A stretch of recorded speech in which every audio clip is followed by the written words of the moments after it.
Hi, this is Lori, and this is my long overdue homework for lessons 25, 26, and 27, I believe, where we'll be controlling an RGB LED using button switches. So let's get some of this homework done. And as you might see, I'm up in Camp Failer, enjoying the fall and the changing of the leaves. So that's where I'm at for the next couple of weeks, and I'm desperately hoping I can catch up at least on the Uno R4 Wi-Fi lessons. Well, this homework builds on a lot of other lessons we've done previously, builds on, setting up a push button switch as a toggle. It also, we're going to use our RGB LED, and I'm going to add to it that I'm going to use the LED matrix as a status indicator of which of the colors is on with our 3 buttons. So I'll just kind of show a little bit over here. You can see that I have the 3 buttons. You'll also notice I took out the pull-up resistors. I think in lesson 27 Paul shows us how to do that, and I already kind of had done that from the start because I get tired of putting those extra resistors in. So I have that. That's going to be an input pull up when I do the pin mode. And then underneath this little cap I have here is the RGB LED. So I'm just using this as a diffuser. This comes from the motion sensor in our kit, and I just stuck a little poster tack on there to keep it on. It actually works pretty well as a diffuser. I normally use some kind of diffuser, but I didn't bring any of them with me on the trip, so I was hunting around trying to find something that would diffuse it, and then I saw that and I said, oh, that might work. So it actually works pretty well, and I might continue to use that as one of my best diffusers. And then you can see I already have up on the LED matrix the letters R, G, and B. And when we go through, you'll see I'll be turning on some of these pixels underneath the letters to indicate whether the red, green, or blue LED is on.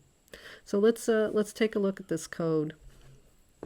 So we'll need to include the libraries that we need for the LED matrix and create our matrix object.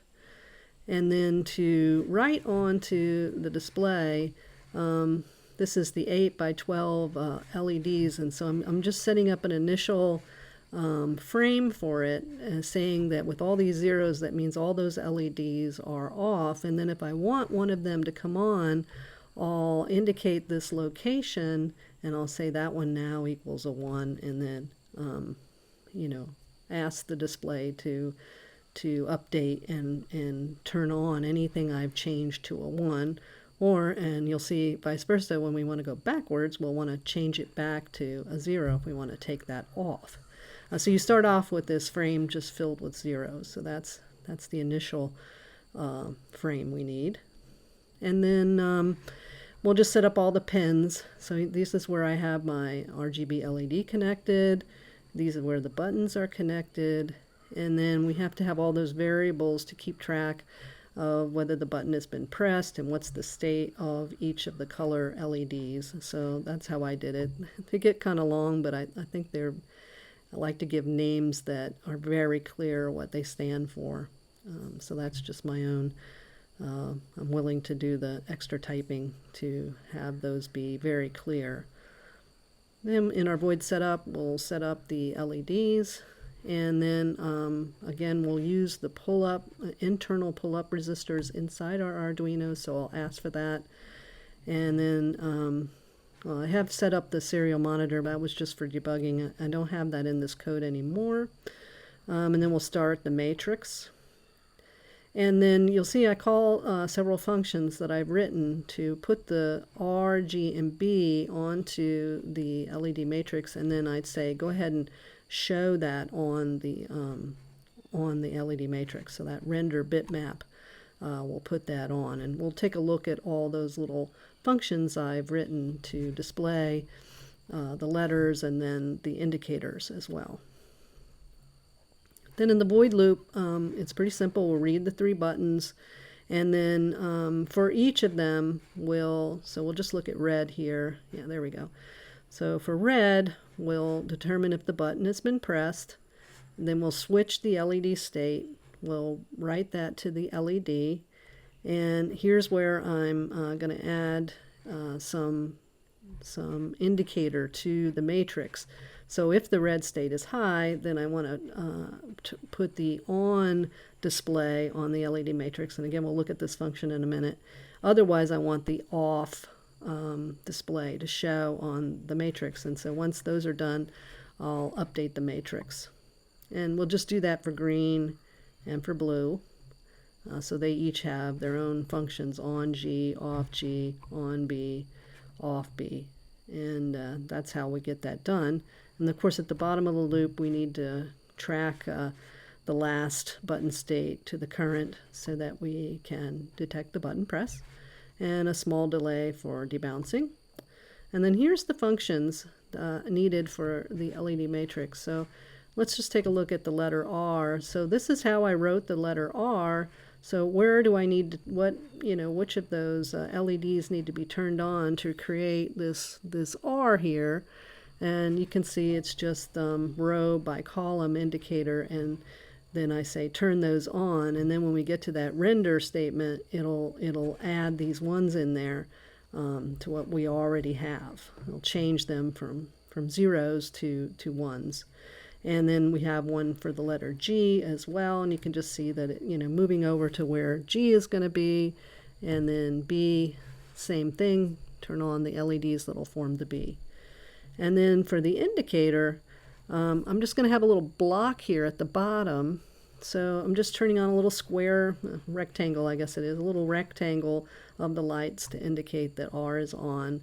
And then I'll need an off R indicator so that I can turn them back off if I need to. So if R is on, then it's going to send this to the frame, but if R is off, it's going to turn those to zeros.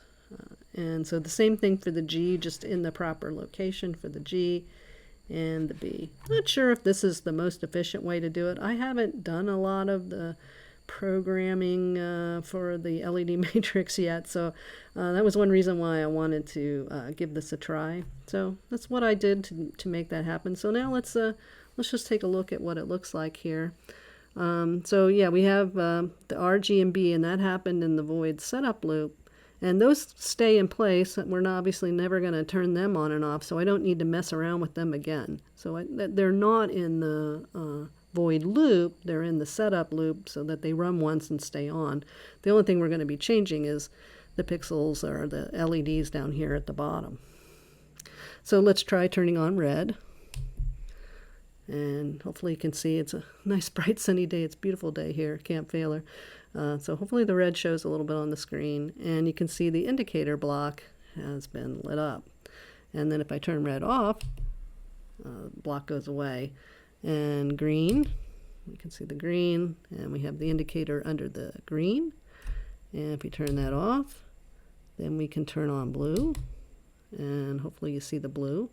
And then you can, turn on more than one, and you can see both of them are on. And I really like that because sometimes I look at the color and I forget how to make the various colors. So I'm like, which one's on and which one do I have to click off? So if I don't want that one anymore, but maybe I want to have red and blue together to make a kind of a purple or magenta, then I can see which ones are on. So yeah, I thought that was fun.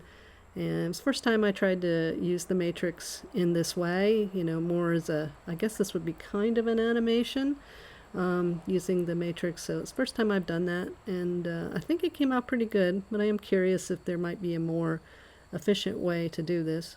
But yeah, that worked pretty well, and I guess that's my homework for those lessons. And as always, I want to thank Paul for the great lessons, and I want to thank you for watching.